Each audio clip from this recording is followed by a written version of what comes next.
Hi friends, welcome to our channel. இன்றைக்கி நம்ம பார்க்க போகிறது என்னென்னா, எல்லாருக்குமே ரொம்ப பிடிச்ச மோமோஸ். அதுவும் இன்னைக்கு புரட்டாசி மாதம் இருக்கிறதுனால நம்ம வந்து வெஜ் மோமோஸ் தான் பார்க்க போகிறோம்.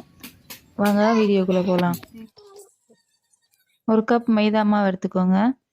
அது கூட 1/4 டீஸ்பூன் உப்பு போட்டு மாவையும் உப்பையும் நல்லா மிக்ஸ் பண்ணிக்கோங்க. அப்புறம் 1 டேபிள் ஸ்பூன் ஆயில் சேர்த்து நல்லா மிக்ஸ் பண்ணிக்கோங்க. நான் ரீஃபைண்ட் ஆயில் சேர்த்துருக்கேன். நீங்கள் எந்த ஆயில் வேணாலும் சேர்த்துக்கலாம். கொஞ்சம் கொஞ்சமாக தண்ணி சேர்த்து மாவை பிசைங்க. தண்ணி ஊற்றி பிசைஞ்ச மாவை சப்பாத்தி மாவு பதத்துக்கு பிசைஞ்சு எடுத்துக்கோங்க.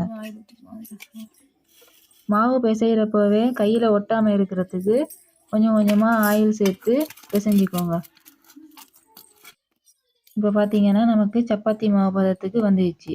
இதுக்கப்புறம் பிசைஞ்ச மாவை ஒரு பாத்திரத்தில் வச்சு மாவுக்கு மேலே கொஞ்சமாக ஆயில் தடவிட்டு ஒரு ஈர துணியால் ஒரு 10 நிமிஷம் மூடி வச்சுருங்க.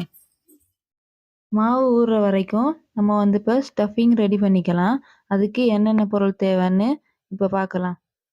இதுக்கு நான் எடுத்துக்கிறது வந்து கேரட், கோஸ், வெங்காயம், உருளைக்கிழங்கு, காலிஃப்ளவர், காரத்துக்கு 2 பச்சை மிளகாய். அடுப்பில் ஒரு பாத்திரத்தை வச்சுக்கோங்க. பாத்திரம் நல்லா காஞ்சதுக்கப்புறம் ஒரு சின்ன துண்டு பட்டை, 2 ஏலக்காய், ஒரு கிராம்பு, ஒரு அன்னாச்சி பூ, சின்னனா 3 பிரியாணி இலை எல்லாத்தையும் போட்டு நல்லா வந்து வறுத்து எடுத்துக்கோங்க ஈரம் இல்லாமல். அடுப்பில் ஒரு பாத்திரத்தை வச்சுக்கோங்க. அதில் 1 டேபிள் ஸ்பூன் வெண்ணெய் சேர்த்துக்கோங்க.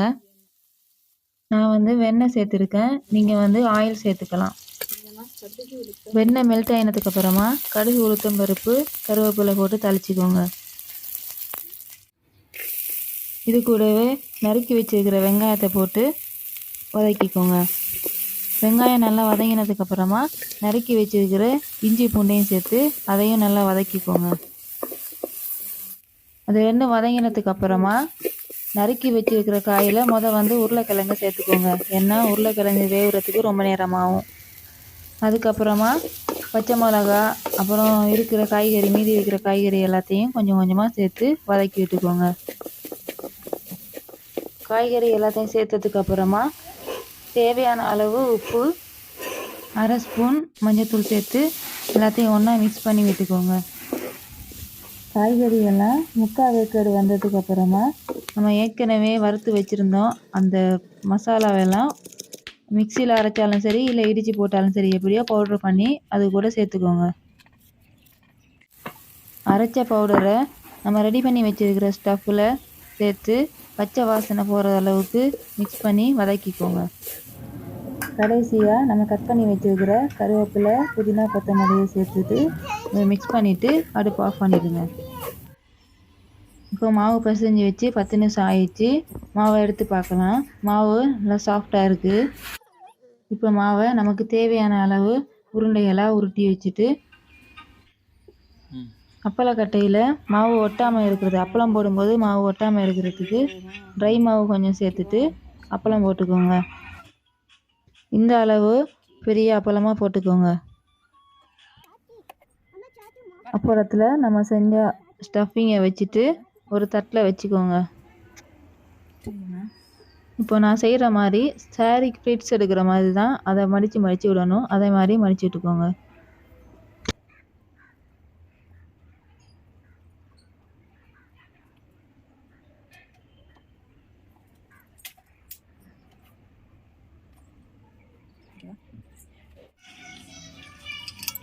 அது ஒரு மெத்தடில் செஞ்சு காட்டினேன். இது 2வது மெத்தட். உங்களுக்கு எது ஈஸியாக இருக்கோ நீங்கள் அதில் செஞ்சுக்கலாம். ஸ்டஃபிங்கை வச்சதுக்கப்புறம் கார்னர் எல்லாம் வந்து நல்லா அமுக்கி விடுங்க. அது ஒட்டி பிடிக்கலை அப்படின்னா கையில் கொஞ்சம் நேரம் தண்ணி தொட்டுட்டு அப்புறம் வந்து நல்லா அமுக்கி விட்டிங்கன்னா ஒட்டிக்கும். ஸ்டஃபிங்கும் வெளியில் வராது. ரெடி பண்ண மோமோஸ் எல்லாத்தையும் ஒரு இட்லி தட்டில் எண்ணெய் தடவிட்டு இட்லி குண்டானில் வச்சு ஒரு 10 நிமிஷம் வேக வச்சு எடுத்துக்கலாம். இப்போ நம்ம மோமோஸ் வந்து நல்லா வெந்துடுச்சு. இதை ஒரு தட்டில் மாற்றி நம்ம சர்வ் பண்ணலாம். இதுக்கு தொட்டுக்கிறதுக்கு டொமேட்டோ சாஸ் இல்லை சில்லி சாஸ் நல்லாயிருக்கும். காரம் வேணுமென்றவங்க கார சட்னி கூட செஞ்சு சாப்பிட்லாம். இப்போ புரட்டாசி மாதம்ன்றதுனால நிறைய பேர் வீட்டில் நான்வெஜ் செய்ய மாட்டோம். அதனால் நம்ம இப்படி செஞ்சு கொடுத்தோம்னா இதுக்கு தேவையான கலோரிஸ் நிறைய இருக்குது.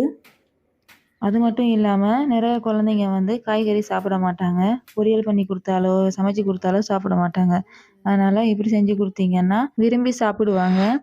இந்த வீடியோ பிடிச்சிருந்தா லைக் பண்ணுங்கள், சப்ஸ்கிரைப் பண்ணுங்கள். இதை செஞ்சு பார்த்துட்டு எப்படி இருந்துச்சு அப்படின்றத கமெண்ட் பண்ணுங்கள்.